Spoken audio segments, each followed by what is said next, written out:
जय माता दी। माता रानी आप और आपके परिवार पर अपनी असीम कृपा बनाए रखे। आज हम श्री मद देवी भागवत पुराण की कथा में प्रथम स्कंद का 16वां अध्याय शुरू कर रहे हैं। बोलिए अम्बे मात की जय। बाल रूपधारी भगवान विष्णु से महालक्ष्मी का संवाद, व्यास जी का शुकदेव जी से देवी भागवत प्राप्ति की परंपरा बताना तथा शुकदेव जी का मिथिला जाने का निश्चय करना। व्यास जी बोले, इस प्रकार बट पत्र पर सोए हुए उन भगवान विष्णु को आश्चर्यचकित देखकर मंद मुस्कान करती हुई देवी ने जय वचन कहा। विष्णु, आप विस्मय में क्यों पड़े हैं? आप इस महाशक्ति की माया से पूर्व काल में भी सृष्टि की उत्पत्ति तथा प्रलय होने पर इसी प्रकार बार बार जन्म लेकर मुझे बोलते रहे हैं। वह पराशक्ति निर्गुण है, मैं और आप तो सुगुण है। जो सात्विक है शक्ति है उसे आप मेरी ही शक्ति समझिए। आपके नाभि कमल से प्रजापति ब्रह्मा उत्पन्न होंगे, वह ही रजोगुण से युक्त होकर समस्त ब्राह्मण की सृष्टि करेंगे। वह ब्रह्मा ही तपोबल का आश्रय लेकर श्रेष्ठ शक्ति प्राप्त करके रजोगुण के द्वारा त्रिभुवन को लाल वर्णन कर देंगे। गुणों सहित पृथ्वी, जल, अग्नि, आकाश और वायु, इन पांचों महाभूतों की एवं मन के साथ इंद्रियों की तथा उनके अधिष्ठता देवताओं की रचना करके वह बुद्धिमान ब्रह्मा जी जगत की सृष्टि करेंगे। इसी कारण वह कर्ता कहे जाएंगे और आप इस विश्व के पालक होंगे।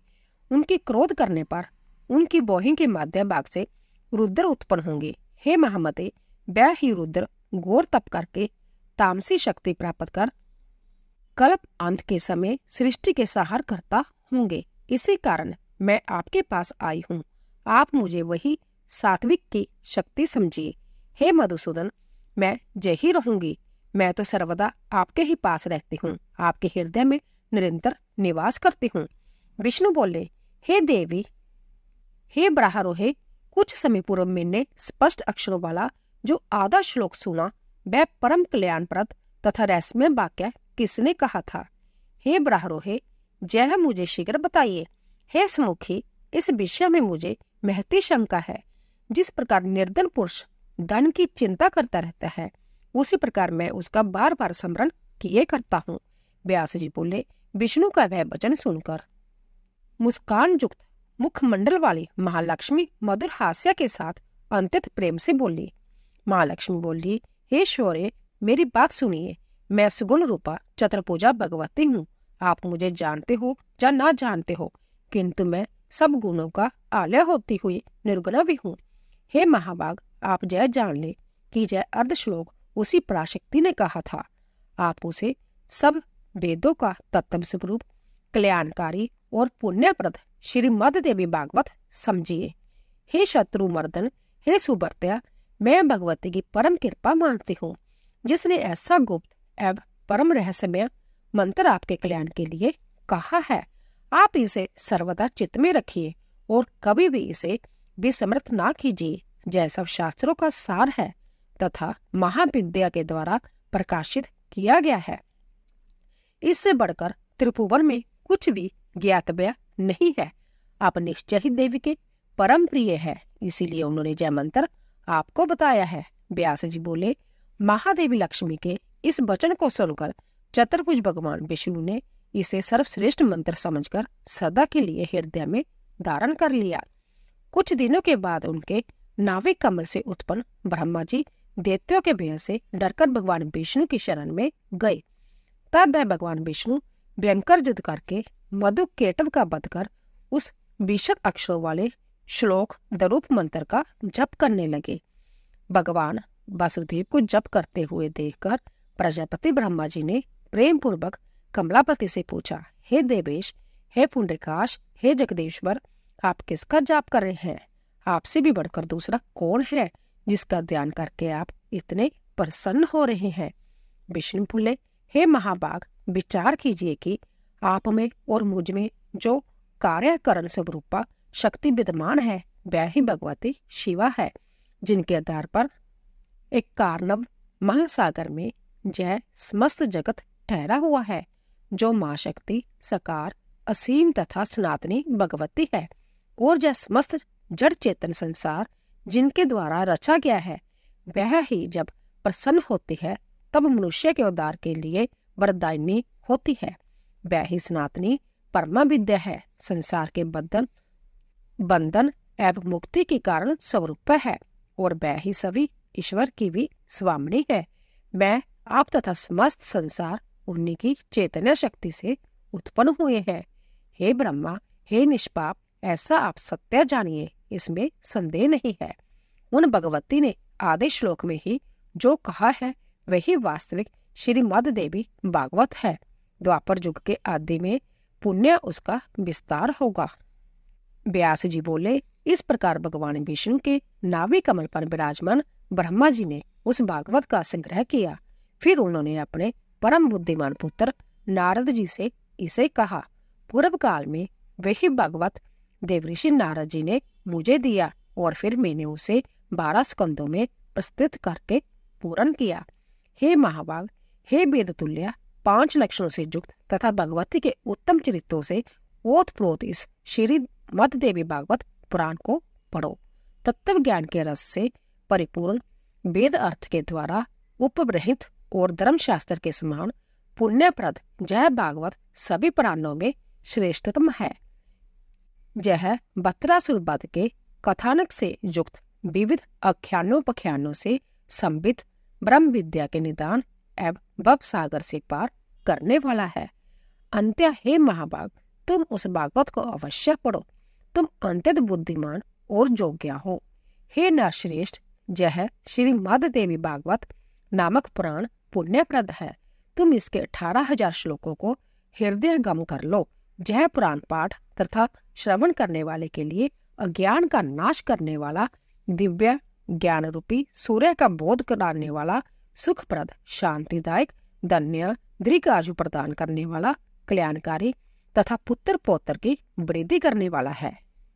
लोम हर्षण से उत्पन्न मेरे शिष्य जय धर्मात्मा सूत जी भी तुम्हारे साथ इस शुभ पुराण संहिता का अध्ययन करेंगे। सूत जी बोले, हे मुनियों, व्यास जी ने मुझसे और अपने पुत्र से इस प्रकार कहा था। तब मैंने उस संपूर्ण वर्षित पुराण संहिता को विधिवत पढ़ा था। उस समय भागवत पुराण का अध्ययन करके सुखदेव जी व्यास जी के पवित्र आश्रम में ही रहने लगे, परंतु दूसरे ब्रह्मपुत्र नारद की भांति उन धर्मात्मा को वहां शांति न मिल सकी। एकांत में रहने वाले तथा व्याकुल चित्त व उदासीन की भांति दिखाई पड़ते थे। ना वे अधिक भोजन करते थे और ना उपवास पूर्वक ही रहते थे। इस प्रकार अपने पुत्र सुखदेव को चिंतित देखकर व्यास जी बोले, हे पुत्र, तुम क्या चिंता करते रहते हो? हे मानव, तुम किस लिए व्याकुल रहते हो? ऋणग्रस्त निर्धन व्यक्ति भी भांति तुम सदा चिंता करते रहते हो। हे पुत्र, मुझ पिता के रहते तुम्हें किस बात की चिंता हो रही है? तुम मन की ग्लानि छोड़ो, यथेष्ट रूप से सुख भोगो और शास्त्रोक्त ज्ञान का चिंतन करो और आत्म चिंतन में मन लगाओ। हे सुवर्थ, यदि मेरे उपदेश से तुम्हें शांति नहीं मिलती तो राजा जनक के द्वारा पालित मिथिलापुरी चले जाओ। हे महाभाग, वह विदेह राजा जनक तुम्हारे मोह का नाश कर देंगे, क्योंकि वह सत्य सिंधु तथा धर्मात्मा है। हे पुत्र, उन राजा के पास जाकर तुम अपना संदेह दूर करो और वर्ण आश्रम धर्म की रहस्य को उनसे यथार्थ रूप में पूछो। वह राज ऋषि जीवन मुक्त ब्रह्म ज्ञान का चिंतन करने वाले पवित्र यथार्थ वक्ता, शांत चित्त तथा सदा जोग प्रिय भी है। सूत जी बोले, परम तेजस्वी उन व्यास जी का वचन सुनकर अरण्य से उत्पन्न महातेजस्वी सुखदेव जी ने उत्तर दिया, हे धर्मात्मन, आपके द्वारा जो कहा जा रहा है उससे मेरे चित्त में शंका उठती है कि कहीं जय दम्भ तो नहीं। जीवन मुक्त तथा विदेह होते हुए भी राजा जनक हर्ष के साथ कैसे राजा करते हैं? हे पिताजी, यह बात तो वैसे ही असंभव है जैसे किसी बांध्य को पुत्र हो। अंत्य वह राजा जनक राज्य करते हुए भी विदेह कैसे है? जय मुझे संदेह हो रहा है। अब मैं नृपश्रेष्ठ विदेही जनक को देखना चाहता हूँ कि वह जल में कमल पत्थर की भांति संसार में कैसे रहते हैं। हे तात, उनके विदेह होने के विषय में मुझे बड़ा संदेह हो रहा है। हे वक्ताओं में श्रेष्ठ, स्वागतों की बांति वह भी मोक्ष की एक दूसरी परिभाषा तो नहीं है? हे महामते, भला भोगा हुआ भोग, अभोग और किया हुआ कर्म अकर्म कैसे हो सकता है? इंद्रियों का सहज व्यवहार कैसे छोड़ा जा सकता है? एक पुत्र का अपनी माता, पत्नी, बहन तथा किसी अस्थि स्त्री के साथ वेद अवेद का संबंध क्यों नहीं होगा? और ऐसा होने पर जीवन मुक्ता कैसी? यदि जीवा कटु, सार, तीक्ष्ण, कषाय, मधुर आदि स्वादों को जानती है तो वह अच्छे अच्छे पदार्थों का रस स्वादन करते ही होंगे। यदि शीत उष्ण सुख दुख का परिज्ञान उन्हें होता होगा तो बोला जाए मुक्ता कैसी? हे तात, मुझे यह संदेह हो रहा है। शत्रु और मित्र को पहचान कर उनके साथ बैर अथवा प्रीति का व्यवहार किया जाता है तो राज्य सिंहासन पर बैठे हुए राजा जनक शत्रुता या मित्रता का व्यवहार क्या नहीं रखते होंगे?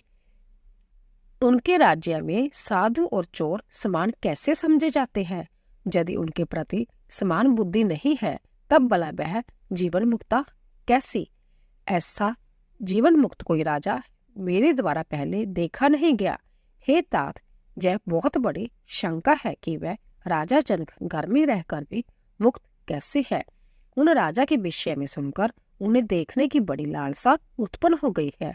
अंत्य संदेह निवृत्ति के लिए मैं मिथिलापुरी जा रहा हूँ। इसी तरह 16वां अध्याय पूरा हुआ। 17वां अध्याय सुखदेव जी का राजा जनक से मिलने के लिए मिथिलापुरी को प्रस्थान तथा राजभवन में प्रवेश। सूत जी बोले, हे मुनियों, पिता से जय कहकर महात्मा पुत्र सुखदेव जी उनके चरणों पर गिर पड़े तथा हाथ जोड़कर चलने की इच्छा से बोले, हे महाभाग, अब आपसे आज्ञा चाहता हूँ। मुझे आपका वचन स्वीकार्य है। अंत्य में महाराज जनक द्वारा पालित मिथिलापुरी देखना चाहता हूँ। राजा जनक दंड दिए बिना ही कैसे राज्य चलाते हैं? क्योंकि यदि दंड का व्यय प्रजाओं को ना हो तो लोग धर्म का पालन नहीं करेंगे। मनु आदि के द्वारा धर्मचरण का मूल कारण सदा दंड विधान ही कहा गया है। इस राजधर्म का निर्वाह बिना दंड के कैसे हो सकेगा?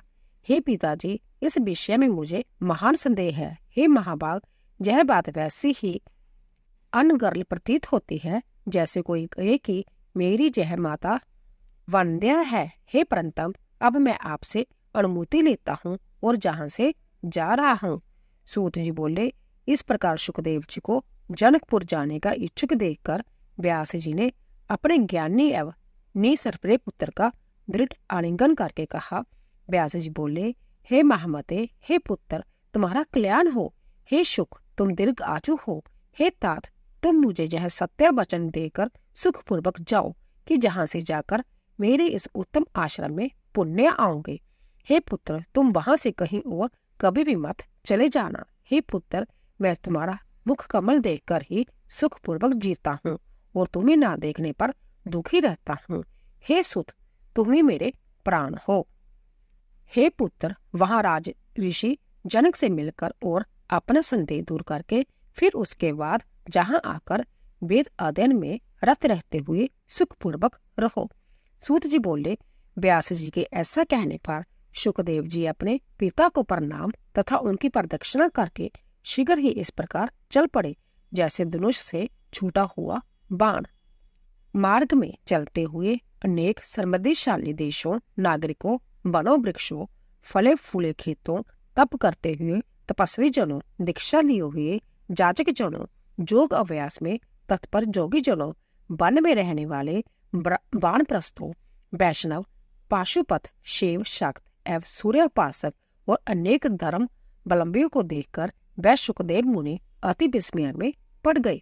इस प्रकार वैमावती सुखदेव जी लगभग 2 वर्षों में मेरु पर्वत और 1 वर्ष में हिमालय को पार करके मिथिला देश में पहुंचे। जब वह मिथिला में प्रविष्ट हुए तब उन्होंने वहां की श्रेष्ठ ऐश्वर्य संपदा को देखा तथा वहां की सारी प्रजा को सुखी एवं सदाचार संपन्न देखा। वहां द्वारपाल ने उन्हें रोका और पूछा, तुम कौन हो और कहाँ से आए हो? तुम्हारा क्या कार्य है, बताओ। ऐसा पूछने पर भी सुखदेव जी मौन रहे, कुछ बोले नहीं। वह नगर द्वार से बाहर जाकर स्थानों की तरह खड़े हो गए और थोड़ी देर में आश्चर्यचकित होकर हंसते हुए वहीं स्थित हो गए, पर किसी से कुछ बोले नहीं। द्वारपाल ने पूछा, हे ब्राह्मण, बोलिए, आप गूंगे तो नहीं है? आपका किस हेतु जहां आना हुआ है? मेरे विचार में तो कोई कहीं भी निष्प्रयोजन नहीं जाता। हे विप्र, इस नगर में राजा की आज्ञा पाकर ही कोई प्रवेश कर सकता है। अज्ञात कुल तथा शील वाले व्यक्ति का प्रवेश जहाँ कदापि नहीं होता है। हे मानद, आप निश्चय ही तेजस्वी एवं वीर वेत्ता ब्राह्मण प्रतीत हो रहे हैं, इसीलिए आप अपने कुल तथा प्रयोजन के विषय में मुझे बता दे और फिर अपनी इच्छा अनुसार चले जाएं। सुखदेव जी बोले, मैं जिस कार्य के लिए जा आया हूँ वह तुम्हारे कथन मात्र से ही पूरा हो गया। मैं विदेह नगर देखने आया था, परंतु जहाँ तो प्रवेश ही दुर्लभ है। मुझ अज्ञानी की यह भूल थी जो 2 पर्वतों को लांघकर महाराज से मिलने की इच्छा से घूमते हुए जहाँ चला आया। मैं तो संभव अपने पिता द्वारा ही ठगा गया हूँ, इसमें किसी अन्य को ही क्या दोष दिया जाए? अथवा हे महाभाग, जय मेरे दुर्भाग्य ही दोष है जिसके कारण इस भूमि पर मुझे इतना चक्कर काटना पड़ा। इस संसार में लोगों का भ्रमण करने का उद्देश्य धन उपार्जन ही है, किंतु मुझे उसकी कोई इच्छा नहीं है। मैं तो केवल ब्रह्मवश ही जहाँ आ गया हूँ। आशा रहित पुरुषों को ही सर्वदा सुख प्राप्त होता है, यदि वह मोह में न पड़े। किंतु हे महाभाग, मैं तो निराश होकर भी न जाने क्यों इस मोह सागर में निमग्न हो रहा हूँ। कहाँ सुमेरु पर्वत और कहाँ जे है मिथिलापुरी। पैदल ही चलकर मैं जहाँ आया हूँ, इस परिश्रम का फल मुझे क्या मिला? प्रारब्ध ने ही मुझे ठगा है। प्रारब्ध का भोग अवश्य ही भोगना पड़ता है, चाहे वह शुभ हो या अशुभ। उद्योग भी तो सदा उसी देव के अधीन ही रहता है, वह जैसा चाहे वैसा कराता है। जहाँ न कोई तीर्थ है न ज्ञान प्राप्ति होनी है, जिसके लिए ये मेरा परिश्रम हुआ। मैं तो महाराज जनक का विदेह नामक सुनकर उत्सुकता से जहाँ आया था, किंतु उनके नगर में तो प्रवेश करना भी निषिद्ध है। इतना कहकर सुखदेव जी चुप हो गए और मौन होकर खड़े रहे। द्वारपाल को लगा कि यह कोई ज्ञानी श्रेष्ठ ब्राह्मण है। तब उसने वहां खड़े मुनि से शांतिपूर्वक निवेदन किया, हे द्विजश्रेष्ठ, आपका जहाँ कार्य हो वहां यथेष्ट चले जाइए। हे ब्राह्मण, मैंने जो आपको रोका था वह मेरा अपराध हुआ, उसके लिए आप क्षमा करें, क्योंकि हे महाभाग, मुक्त जनों का तो क्षमा ही बल है। सुखदेव जी बोले, हे द्वारपाल, इसमें तुम्हारा क्या दोष है? तुम तो सर्वदा पराधीन हो। सेवक को तो स्वामी की आज्ञा का यथोचित पालन करना ही चाहिए। तुमने मुझे जो रोका, इसमें राजा का भी कोई दोष नहीं है, क्योंकि बुद्धिमान को चोर और शत्रुओं का सम्यक ज्ञान रखना चाहिए। जय सर्वदा मेरा ही दोष है, जो मैं जहाँ आ गया बिना बुलाए दूसरों के घर जाना लघुता का कारण होता है। द्वारपाल ने कहा, हे विप्र, सुख क्या है, दुख क्या है, कल्याण चाहने वाले पुरुष का क्या कर्तव्य है, शत्रु कौन है और मित्र कौन है, आप मुझे यह सब बताइए।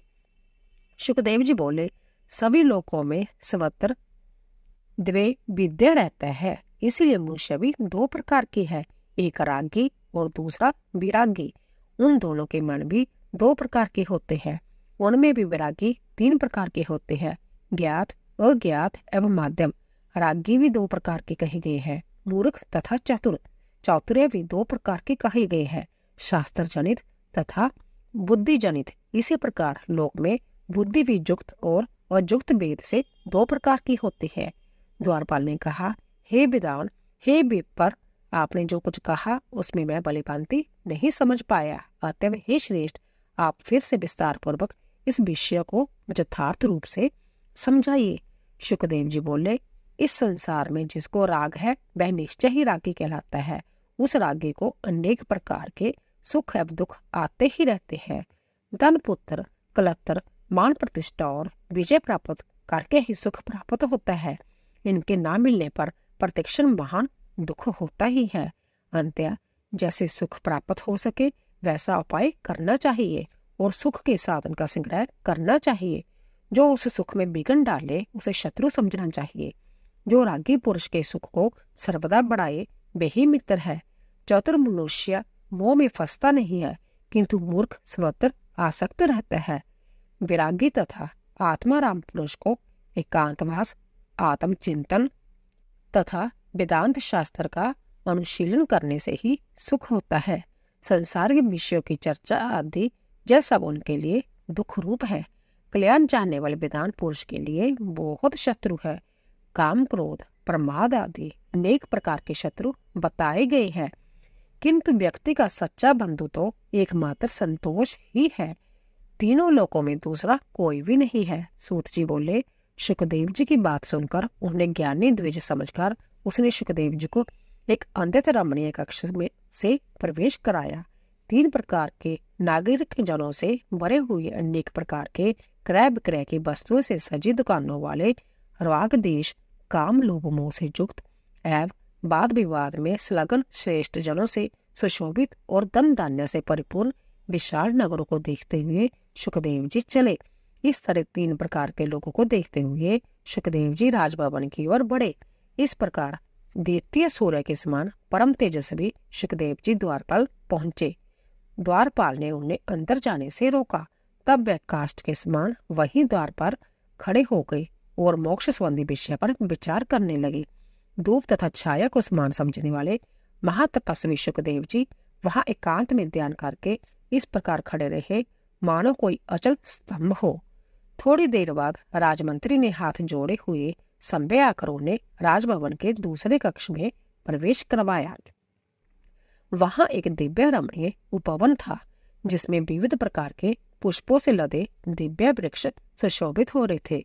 उस वन को दिखाकर मंत्री ने उनका यथोचित आतिथ्य सत्कार किया।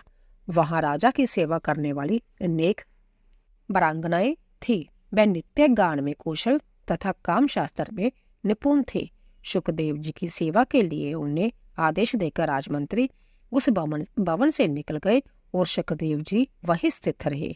उन वीरांगनाओं ने परम भक्ति के साथ उनकी पूजा की और देश काल अनुसार उपलब्ध अनेक प्रकार के भोजन से उन्हें संतुष्ट किया। फिर अंत्या पूर्ण वासनी कामनी स्त्रियों ने उन्हें अंत्यपुर का वन दिखाया, जो अत्यंत रमणीय था। वह जुबान, रूपवान, कांतिमान, मृदवासी एवं मनोरम थे। दूसरे कामदेव के समान उन सुखदेव जी को देखकर वह सभी मुग्ध हो गई। मुनि को जितेंद्रिय जानकर वह सब उनकी परिचय करने लगी। अरणी नंदन शुद्ध आत्मा सुखदेव जी ने उन्हें माता के समान समझा। वह आत्माराम तथा क्रोध को जीतने वाले सुखदेव जी ना हर्षित होते हैं ना दुखी। उनकी चेष्टाओं को देखकर भी वह शांत चित्त होकर स्थित रहे। तब उन स्त्रियों ने उनके लिए स्वर्णमय, कोमल तथा बहुमूल्य आस्त्र और नाना विधि उपकरणों से सुसज्जित शैया बिछाई। सुखदेव जी हाथ पांव धोकर हाथ में कुश लेकर सावधान हो सायंकालीन सौंदर्य उपासन संपन्न करके भगवान के ध्यान में लग गए। इस प्रकार 1 प्रहर तक ध्यान अवस्था होकर वह शयन करने लगे। 2 प्रहर शयन करके पुण्य में सुखदेव जी उठ गए। रात्रि के 4थे प्रहर में वह पुण्य ध्यान में स्थित रहे। तदंतर स्नान करके प्रातःकालीन क्रियाएं संपन्न करके पुण्य समाधिस्थ हो गए। तो दोस्तों, इसी तरह हमारा 17वां अध्याय पूरा हुआ। बोलिए अम्बे मात की जय। दोस्तों, अगर आपको हमारी कथा पसंद आ रही हो, प्लीज कमेंट बॉक्स में जय माता दी अवश्य लिखें। आप सभी का धन्यवाद।